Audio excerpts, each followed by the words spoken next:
doing, everybody? And welcome to Wisconsin Sports on the Go with Trage. I'm your host, Trage. Today we have a special interview. There's not many times people get to say this one. I get to interview my own sister. My own sister on the show. She's a part of the Viterbo softball team down there in La Crosse, Wisconsin. So I'm going to introduce her. Amanda, this is Amanda Bogdonovich. How are we doing today, Amanda? Oh, we are great. How are you doing, brother?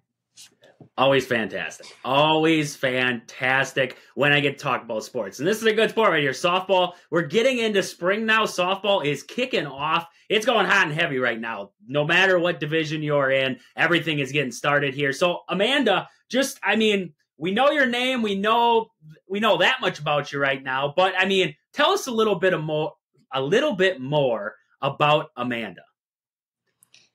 I'm a senior at Viterbo this year. I have been a starter for the past 4 years, and I'm a biology major, hopefully going on to grad school after this. I'm Trajan's sister from the same town. I like sports in general. Trajan and I can talk about sports all the time, which makes our relationship interesting. Heated arguments. They're heated arguments sometimes. She likes Greg Gard. I don't like Greg Gard. So anyways. Hey, whoa. So staying off with that here, because we could have a full hour episode here of just talking about regular sports. We got to talk about Viterbo softball. We got to talk about you playing down there in Viterbo. So coming out of high school, you went to Greenwood High School there, Greenwood, Wisconsin. If you don't know out there, people, where Greenwood, Wisconsin is, you might have to look it up on Google Maps. I can't. If you know where Neilsville is, it's north of Neilsville. If you know where Eau Claire is, it's east of there. Wausau, it's to the west. Kind of right in the middle of the two. You head south there on 73 off 29. You'll miss it if you blink. So Greenwood, Wisconsin. You came out of Greenwood. Now you're at Viterbo. Was that always the first choice? Your first choice coming out of high school there was Viterbo the first one? And were there other schools that were interested in you coming out of high school there? Well, no, I wouldn't say it was my first choice. Originally, I had no intent of playing softball going into college. I was more basketball driven, but I guess I didn't let that hold me back. And I did have a couple offers for basketball. Never really took on to them. I looked into Viterbo, found out that this was a place that kind of reminded me of Greenwood. Not La Crosse itself, but the school, kind of a smaller dynamic. And then I ended up meeting with the softball coach, and her and I just clicked. And since then, I kind of just jumped on board, and I was like, Viterbo is where I want to go. You on the basketball court is like Muggsy Bogues. If anybody doesn't know who Muggsy Bogues is, he was a 5'3" point guard. That's Muggsy Bogues. That's what she was like on the basketball court. But a baller. I'll give her that. She was a baller. So it's safe to say, this is a tough question. And sometimes there's, athletes out there. The big notable one is Barry Sanders. Football was never his favorite sport. So it's safe to say that softball was not your favorite sport, but still something you were good at, right? Right. I would say, I guess in high school, I kind of played everything that I could, and I played travel softball. It was fun.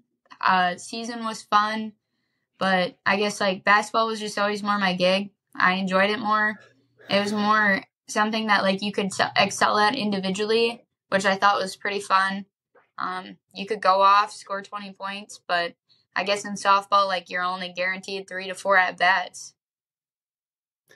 She's not a team player. She's like a Kobe Bryant. She's like a Kobe Bryant out there. She's like Kobe Bryant. There's no I. so there's a me. There's an M-E in that mother trucker, though. There is. So heading off of that, she's a team player. We know that. She's a team player out there. So, tell me a little bit about travel ball there in high school. You said you played travel ball a little bit. So, tell me some of the bigger places that you guys went to there where you were able to, I know that's where a lot of these college coaches actually go and see players, is at these travel ball tournaments. Tell me about some of the bigger tournaments you guys attended there. So I guess like when I was playing, I never really thought of it that way. I was just there to have fun with my friends on the weekend and swim in the pools at hotels. There But you go. thinking back on it, my first year when I was playing 14U, we went and played nationals in Mankato, Minnesota. Never in my life did I ever think a college recruiter was going to be there, but I mean, little do you know, they're disguised in the bleachers and you just have no idea about it. And then I wouldn't say till like my senior year, summer my senior year, when I had already committed to coming to Viterbo, I was playing with a kind of like a last minute team just because it was COVID. But we all had to put profiles together, stat lines from high school, stat lines from travel ball, have a little bit of a bio on you. And my coaches at the time had it in a binder because we went to places like Campbell Sport, Wisconsin. You never would think that college recruiters are going to be there, but they were. So you're telling me they don't sit there with the radar gun in front of their face to really watch you? They're No. disguised more than that. No, I can't say they look like that. That's how I always imagined them. They'd show up and they'd have the radar gun out and they'd just be watching you out there, like, oh, yeah, there it is. They're usually the people with the bucket hats on, sunglasses, some papers in their hand with your stats on it. The guys you're making fun of out in the crowd there are Absolutely. the recruiters. That's what I'm getting out of this. So travel, you're into Viterbo. You're playing at Viterbo now. Is there that one team that you love to compete against? I mean, there's always that one team for, doesn't matter who you play for, doesn't have to be a rival, but is there that one team? And also, is there that one pitcher where you're like, yeah, I love hitting against her? Yeah, I would definitely say so. So for that team, whenever we play Dakota State, it's like you're coming to watch a football game. Like at the end of the day, you're not there. The scores we put up, you would not expect it to be a softball game. I would say I don't really remember much of them my freshman year, but my sophomore year, we would play them and it was like 15-14, 16-15, win the game 17-16. Last year we played them in a triple header just because of like weather conditions, but we ended up with a final score of 27-20. And when you look at that, you never really think that that's what a softball game looks like, but that's what it was like. And I guess it's just like, I feel like when we play them, it's always great softball. Like everybody came to hit, everybody came to field. I mean, the game that was 27-20, there was like 40-mile-an-hour winds, so that did play a factor. Yeah. For a pitcher, though, I would say probably any of them out of Dickinson State. They're good competition. I mean, their pitchers are good, but they're also good people to hit off of. So jumping out of kind of that who you love to play against there, tell me, how do you handle the pressure of competing at the next level there? Everybody experiences that high school pressure, but nothing like playing at the college level. It doesn't matter really. A lot of guys come out of junior colleges and stuff like that. So the pressure's still there. D1 down to NAIA where you're at now. So tell me a little bit about the pressures and how you handle the pressure of playing at the next level. Well, I go about it in two ways. The first one is definitely remembering where you came from and why you're doing what you're doing. Like when I think about it at the end of the day, like I'm a kid that played D5 sports and I'm here playing girls that played D1 sports or whatever. I mean, in other states, like at the highest level that they could and the biggest schools that they could. And they played for Class A travel ball teams. But at the end of the day, we're all the same. And I just do it for the people that, when I maybe return to Greenwood one day as a guest speaker to talk to their softball team, I want to say that it's the work you put in and it's the work that you get out. So I guess just remembering like that little girl that used to play t-ball, softball, and hit the tee every time. But it was like, it got me to where I am now. Sorry. Yeah, you go. Sorry. I was going to say the second way about it, to your relatives, if you're listening to this, please turn it off for the next 10 seconds. I think about it as making the opponent my bitch at the end of the day. But that's truly what it is. Like when I go up to the box, yeah, maybe I'm facing a girl that throws high 60s, but you know what? I'm going to go hit a double off her. I can't fire you. I got to make this episode explicit now just because of that. Way to go. I said mother trucker earlier, and you just throw it out there, just throwing it down. So, so I mean, yeah. Yeah, well, that's fair. That's fair. You got to speak from the heart there, and you did there. So, I mean, yeah. So you would say, honestly, the drive of coming from somewhere, it's one of those things. Would you say that you want to prove yourself that you are just as good as anybody coming out of, say, a D1, let's just say, I'm trying to think of D1 high schools in the state of Wisconsin there. I mean, some of these bigger schools in Wisconsin, D1 teams, you want to prove yourself that you are just as good as those girls coming out. Yeah, at the end of the day, I mean, you might have went to a bigger school, you might have seen better competition, but we're all equals when we get to college.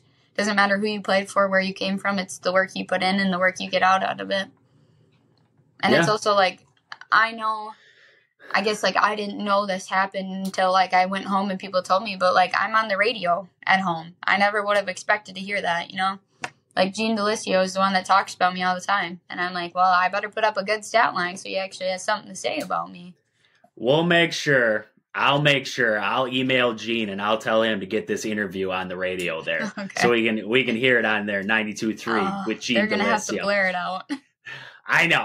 Well, yeah, you know, you did that to yourself there. So talking about the work you put in, right? That's what you were just talking about there. What is your experience with training and conditioning for collegiate sports, off-season and in-season training there? Some of the big things that you've noticed. I would say it's definitely the work you put in is the work you're going to get out. So, I mean, we don't really ever stop. I mean, we do specifically have a spring season, but we also have a fall season. We also have winter's training and conditioning. We have summer training and conditioning. So it's really, if you want to excel as that college athlete, you have to hit the weight room. You have to continue running. I mean, it sucks at the end of the day who wants to go do sprints in their driveway or who wants to go sprint in the gym or around the track in your recreation center, but it's really how you want to get out of it. I would say it's a lot more off-season work than it is in-season work.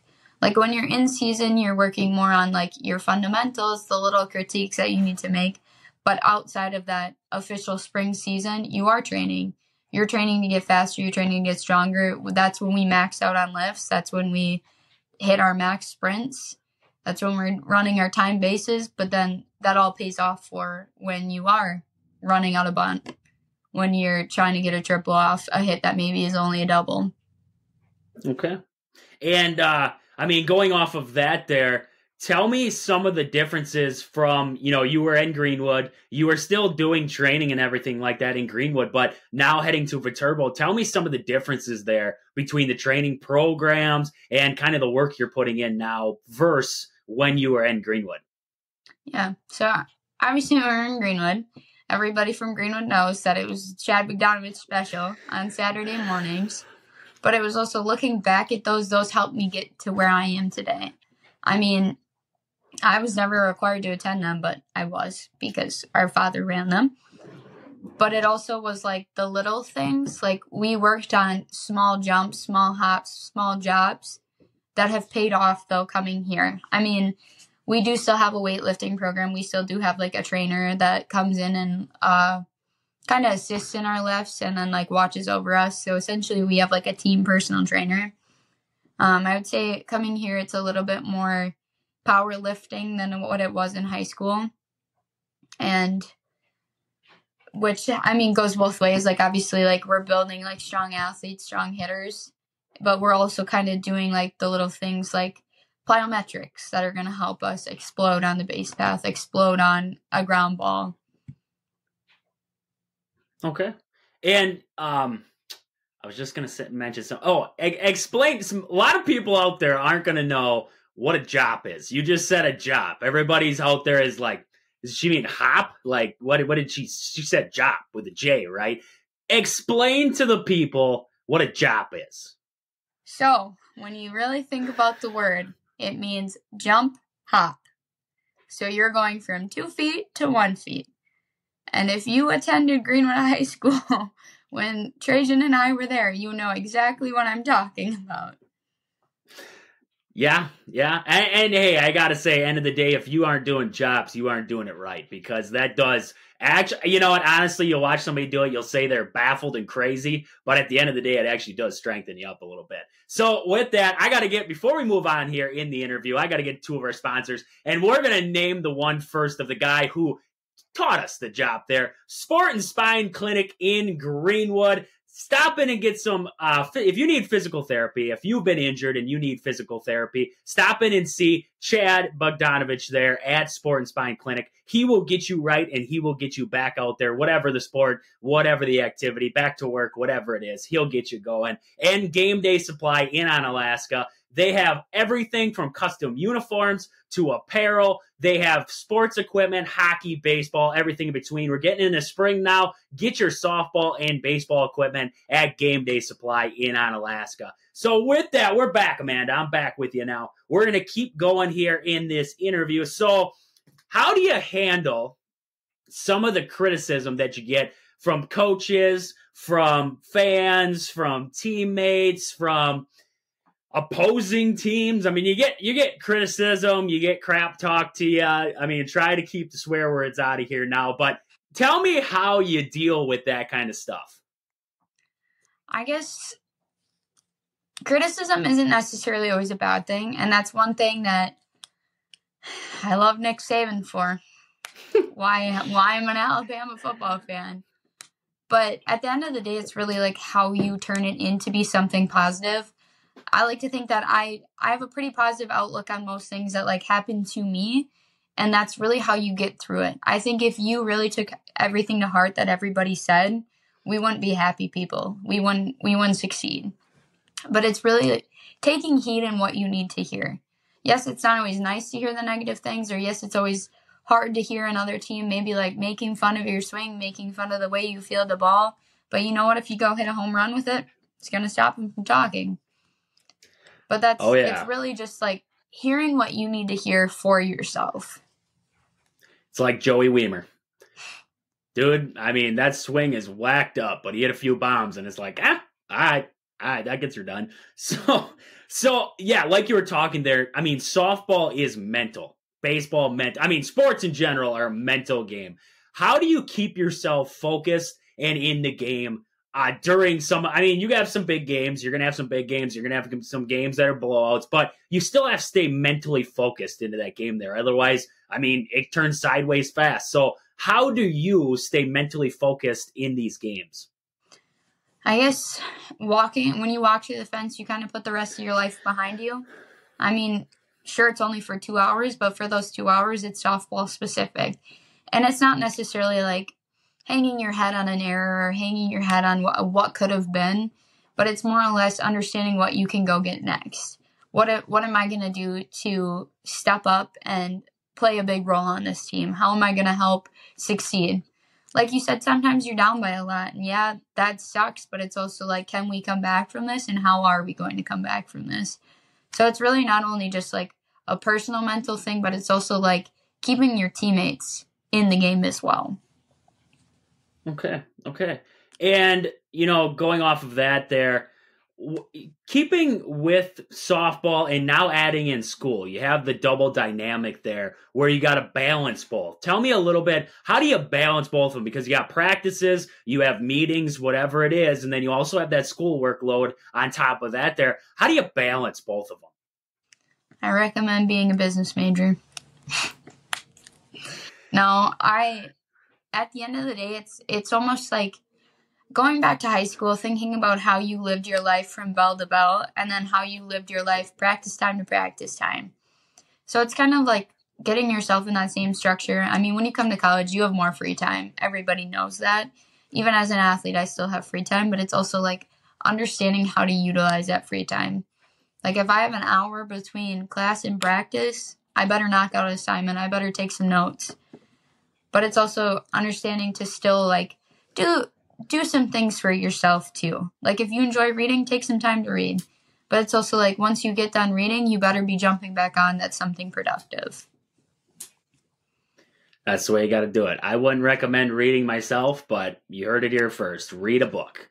So every athlete, I believe it, because every athlete goes through that moment, and now you're playing at the next level. So it even becomes more in the back of your head. There's that moment where you think about it and you say, do I want to continue, right? Is this something that I want to keep doing? Because playing the game can be stressful. Trying to balance everything in between, it takes away from a lot of things that you can go out and do yourself, but you got that obligation. So tell me what drives you to keep you coming back every year, every game, every week, to be your best every season. Tell me what keeps bringing you back to the game. Well, I would say I have a pretty big drive for the game, and I'd say over the years of being here that has grown, but it's also outside of that. Like, I love my teammates. I love getting the opportunity to go play, and I love being part of the 1% of high school athletes that go on to play college softball, that go on to play any college sport. And I mean, at the end of the day, it's when you're done, you're done. So it's extending that period of having to be done and having to hang up my cleats for the last time, having to get rid of my bat, never using my glove again. I would say that one of the biggest things I think about is, like, I'm here doing it for the people who maybe couldn't have, maybe didn't have the opportunity to go do it. I would say my walk-up song this year is Till You Can't by Cody Johnson, and I think, like, that fits this question well. I'm going to keep doing it till I can't. Great song. Cody Johnson. We're going to tag him in this. We're going to tag Cody Johnson and let him know that that's the walk-up song. So going off of the motivation to stay in the game there, what kind of advice would you give to an aspiring college athlete? There's a lot of athletes out there who want to get to the next level, no matter if it's at the NAIA level. It doesn't matter from NAIA all the way up to D1. It's the same game across the board there. What advice would you give to somebody who wants to play at that next level? Honestly, I would say never give up on your dream, because sometimes it's just kind of not handed to you, but you find it in weird ways. Like, when I was applying to Viterbo, I reached out to the coach myself. I didn't have her recruit me. I reached out, we had a conversation, and then that conversation sparked something. But it's also remembering that you need to be better than the person you were the day before. So it's not necessarily competing out with a different athlete to go get that spot, but it's also just being better than the person you were the day before and continuing to push yourself so you can get looked at, so you can get those opportunities to take the next step. Great advice right there. That is great advice to anybody who is aspiring to get to the next level. So, we're going to get to a little bit more fun topic here. Everybody's got that game day routine or ritual, something they have to do. I mean, back in the day, mine was Diet Mountain Dew. I had to have me a Diet Mountain Dew before I played any sport. Kind of weird, but what is your game day routine first? And then tell me if you have any rituals, anything you got to do. So I guess my game day routine just kind of is variant on if we're playing here or if we're traveling. So if we have home games, I make sure that we have a party in the locker room beforehand. I make sure there's music playing. I don't care what kind of music it is. It just has to be something to pump us up and get us ready for the next 6 hours.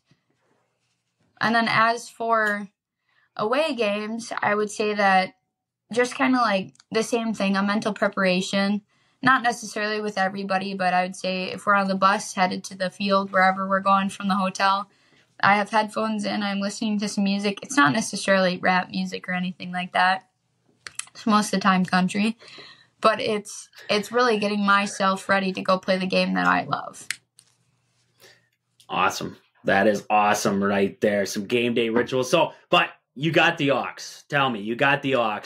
You are in charge of playing some tunes that are going to pump you up for that game. What are we playing? What is on the aux for Amanda? Well, you got to play to your crowd sometimes. To the crowd. So sometimes I'll hit the crowd with Mo Bamba. Other times I'll hit the crowd with some good Carrie Underwood, Cowboy Casanova, or Before He Cheats. You went that is such a wide spectrum from Mo Bamba all the way back to Gary Underwood. You gotta entertain your crowd. Play to the people.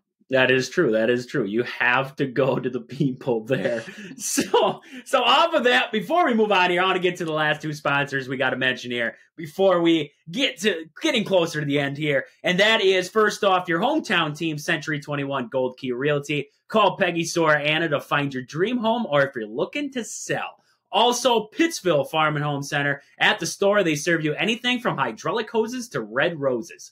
Two great companies right there. Stop in and see them at their locations in Marshfield and Pittsville. They are awesome people. They will get you what you need. So, Amanda, we just talked about some of the rituals, some of the music there.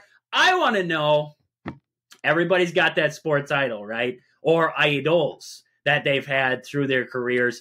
Tell me if you have one, or if you have two, or if you have 15. Tell me about your sports idols. Well, mine has nothing to do with softball. Until the day I die, it will be Michael Jordan. Fair enough, fair enough. Well, why? Why Michael Jordan? I guess, like, looking back on his story, like, he didn't start in high school. It took him till quitting, basically, and then having to come back, that he then went out and proved himself. And then he went to North Carolina and proved himself. And then he went to Chicago and proved himself yet again. So it doesn't necessarily matter where you come from, who you are. At the end of the day, it matters how you're going to go get the game. Awesome. I like me some Michael Jordan, so we can be on the same page there. So give me the average day of a college softball athlete. You know, your average game day, or your average... give me your average game day down there at Viterbo. So I guess it would depend. Do you want like a midweek game or a weekend? We're going to go midweek. We're going to include school into this one. We're playing at home at Viterbo midweek. So, midweek, usually we play on like a Tuesday or Wednesday. So my average day looks like waking up, going to my 8 a.m., going to another class, and depending on what time we play, usually we play at like 2 and 4 on midweek games. So that means I would be in class till about 11:30, and then if I can, class permitting. And then after that, we come back to the house, grab our stuff, get in the car, and then we head out to the field. Usually get there a half hour early so I can play some jams for the people. And then from there, we usually head out to the field about 2 hours early, so we have to line our own field, so we have to do that. But we usually do that, and then we have our warm-up, and then it's play our games. Once the games are over, usually eat something. If not, it's back to the school grind. Okay.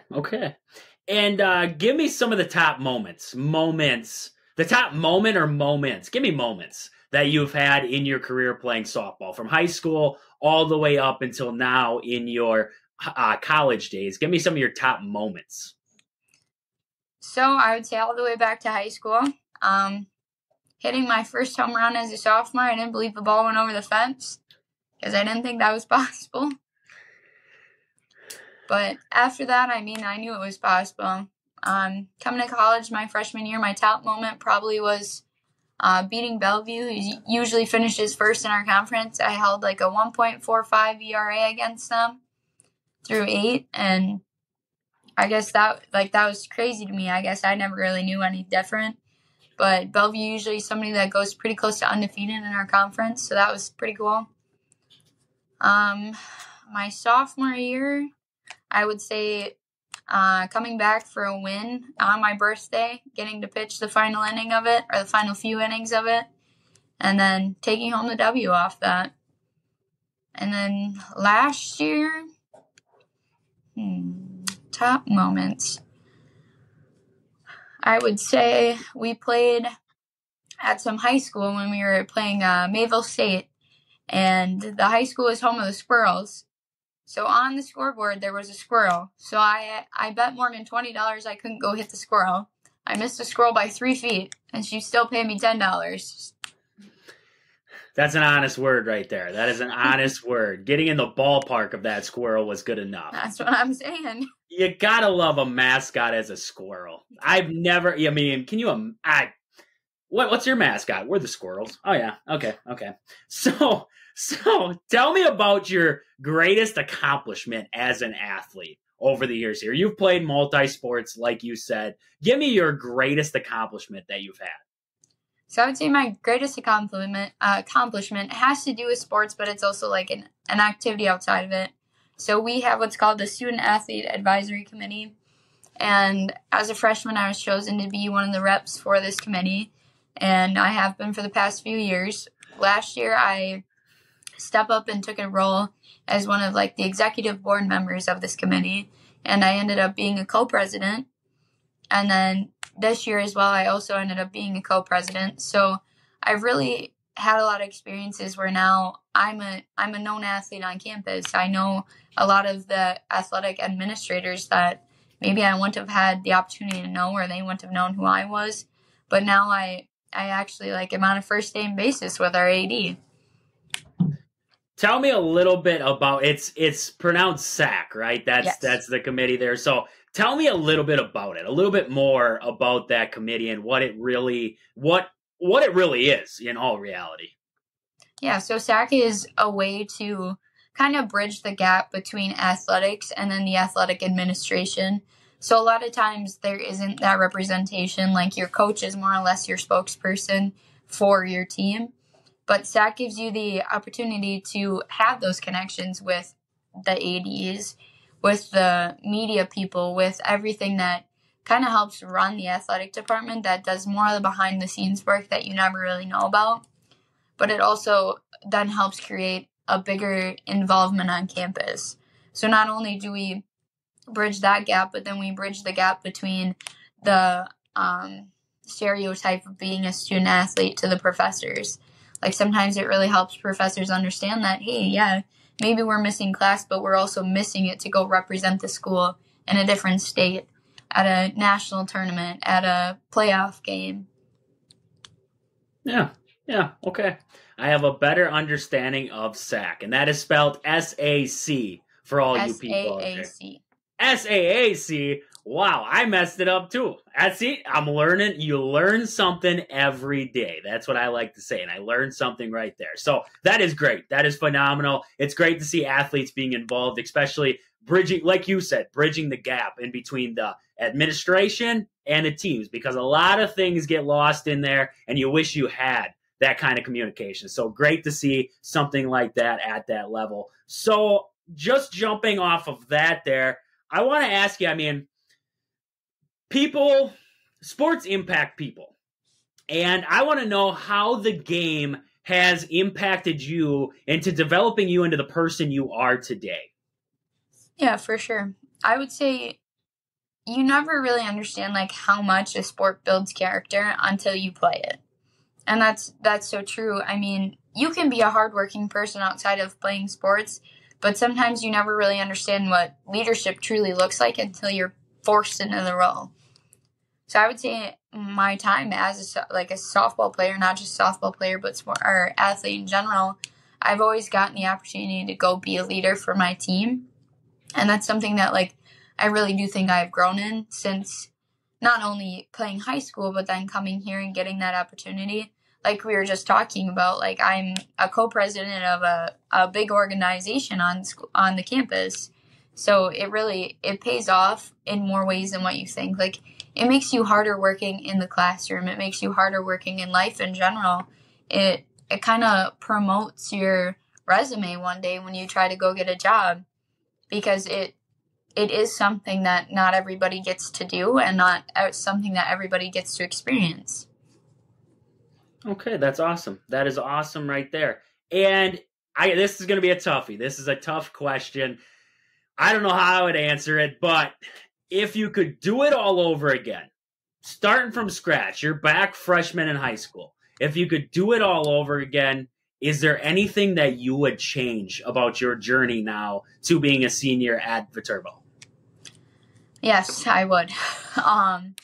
Going back in time, not necessarily in high school, I would say that I loved high school. I loved getting to be a 3-sport athlete. I loved all the opportunities I had, and I wouldn't change any of that for the world. Maybe I would focus a little bit more on softball, but I did love the other sports I played, so I wouldn't have ever given them up. But I would have maybe tried to just up my stats a little bit more and focus a little bit more in on that. But coming to college, I would have known my major from day one. I think that is my biggest regret, is thinking I wanted to be a dietitian and I did not.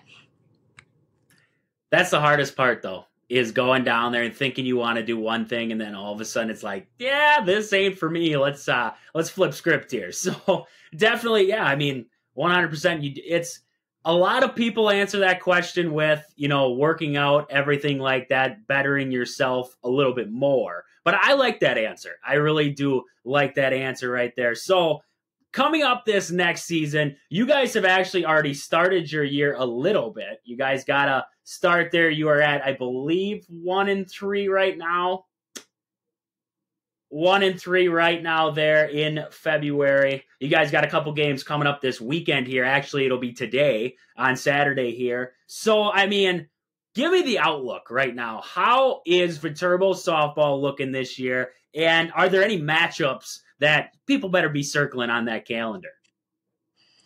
I think we have a great team. We honestly have a lot of people that just showed like the actual definition of teamwork. Like, doesn't matter freshman all the way up to senior. They're there for the same reason. We're there to make each other better, and we're not there to bicker or get down on ourselves for not playing. It's more like remembering why we're here and what we're doing this for. I would say outlook of the season, I think we have a pretty decent team. The only area that we're a little lacking in numbers right now is pitching, but that comes and goes. I mean, softball's a little bit different than baseball. There's no pitch limit. There's no pitch count that really matters on your arm, just because it is a little bit different. But I mean, at the end of the day, it does still wear and tear on your body, but that's something that we've had people step up in roles that maybe they weren't looking forward to, but they're still doing it for the betterment of the team. You mentioned pitching there, and what we've heard is that you started your career, high school into your early years of college, you were pitching. And then all of a sudden you just weren't pitching anymore. You went into retirement there. Now you're coming back out of retirement, we're hearing, for that senior season. Tell me, you're towing the rubber again. We're towing the rubber one more time. Tell me how's that transition going? I mean, it's tough not doing it for a while. Now you're jumping back in. How's the transition for you jumping back into the pitching role? I would say, to begin with, I'm a team player. I'm always going to do something that is asked of me to do. Not necessarily did I want to return to the mound, but times called for it, and so I am. I would say so far it's been pretty good. I've only had to throw 2 innings, which is okay. That's more or less what my role is right now, is just kind of to help finish games, kind of to take pressure off people. And I got 2 strikeouts on the year already. Go me. There we go. Averaging a strikeout an inning right there. That's solid work. That is solid work right there. And getting into the pitching role now, but you have been a utility player basically down there at Viterbo. Besides catching, you have started at every other position. You have played every other position at some point now. Tell me a little bit about the life as a utility player. You're not really focused on one spot. You got to focus everywhere. Yeah, so I think that's something that also carries out into life in general, is being versatile really helps you.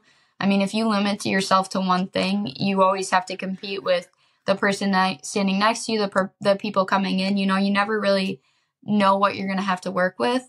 But it's also, being a utility player isn't just, knowing every position on the field, but it really helps you to be an all-around athlete. You don't necessarily have to feel the ground ball better than the people who actually do it routinely, but as long as you can do it and you can do it confidently, that's what matters. Okay, yeah. And I just want to know a little bit, you've been on this journey now, coming through the years of playing the game of softball. Along the way, a lot of people have helped you. A lot of people have helped you better yourself along the way. I just want to give you the time to they're going to be listening out there. These people are going to be listening to this show here. Give some people some shout outs, people that have helped you along the way, better your skills to get to where you're at now. Yeah, I mean, going way back in time, like I can give credit to my own mom because she's the person that kind of like started this journey for me in middle school. But I mean, that's really in the point where you actually learn to play the game. I wouldn't say elementary is really all that much, but I mean, she's the person that we watched YouTube videos for me to learn how to pitch. We never really had a pitching coach, so that's just kind of like how it started. I would say getting into travel ball, I kind of bounced around with a few different coaches, just depended on the year. But my first ever coach was a girl that was in college, and she played at River Falls. But it was like she also wanted to do that because it was something that she loved. She wanted to coach us. I mean, we were 14, 15-year-old girls. You don't necessarily want to spend your whole weekend with them or your whole summer with them. But I mean, she really helped us go a long way. And then I would say one of the people that really kind of always believed in me, if he listens, is Java Jacoby. He's kind of always just been one of my biggest fans and in my corner at all time. I mean, outside of softball, like even my family too, everybody's been so supportive. I mean, it's hard going away to college and not seeing everybody, but it's also just getting texts saying good luck, getting texts saying, hey, good game, just kind of that stuff. Or when we do play at home, seeing my family show up. And coming to college, like obviously my coach, Brandy Alonso, has helped me a lot. And when I first got here, my first ever pitching coach, like I didn't know what to expect, but she really helped me along the way too, and kind of helped me succeed a lot more than what I thought I was going to. Because when I came in, I didn't know what to expect. I didn't think I was that good, but I mean, heck, I got to start, and then my sophomore year, I got to start again, so it just kind of took off. Awesome right there. And, you've probably been given advice from 1,000,001 different people in this world. But is there that one, I mean, there might be multiple quotes from somebody that somebody has given you throughout the years here that you can mention here, but what is that little bit of advice that somebody has gave you along the way that's just like, okay. I guess kind of just like the taking heed in what you need to hear, because sometimes like you do hear coaches get upset with the team and everything like that, but that's not necessarily all having to do with you. Yeah, sure, maybe you made some mistakes, but maybe you went 4 for 4 at the plate. So the hitting realm maybe isn't for you, but maybe an error on defense, like that may be something that you need to hear. So it's not necessarily taking everything in a negative aspect or like beating yourself down, but just hearing the things you need to hear. Okay.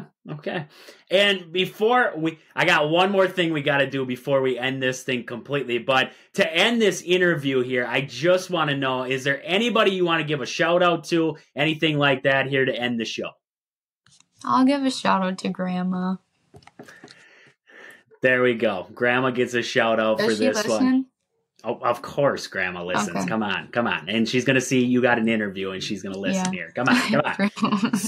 So to end it here, I got to end it on a right note here. And that is every interview guest that I'm going to have on from now on until the start of next Badger football season, I'm going to ask them the schedule, and they're going to give me their predictions for this Badger season. It's a big old, we're going to have it's going to be like a poll, right? We're going to put everybody's going to pick their record, and the winner's going to be the one who's the closest. So I'm going to give you the schedule, and you're going to tell me win or loss along the way there, okay?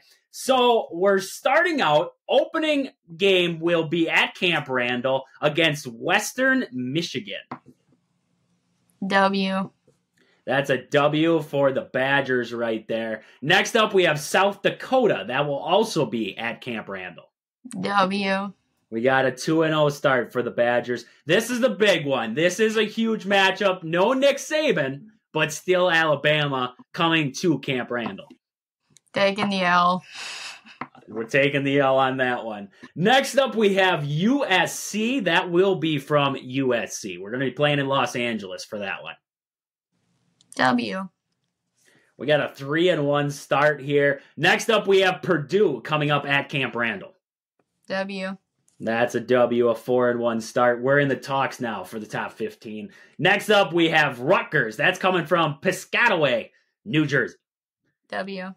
We got another W, 5-1 start for the Badgers. Next, we have Northwestern. That is at Northwestern. You got me there. I'm still going with a W. We got a W, a 6-1 start. Now we're in the top 11. We're in the top 11 right now. Big matchup, Penn State coming to Camp Randall. Given that they're in Camp Randall, I'm going to say they win. 7-1 start before we have to travel to Iowa City and face the Iowa Hawkeyes. That's going to be a dogfight. Give me a little stat line on their record at Iowa. I don't have a stat line pulled up. I know last year they lost a terrible game against Iowa, and that was 2 years ago they beat them at Iowa.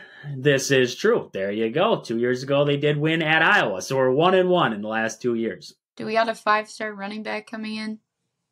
We have a couple of, one's a 4 and the other one's a 3, but it depends on which rankings you look at. Is Chez Mellusi coming back? Chez Mellusi will be back. Give me a W.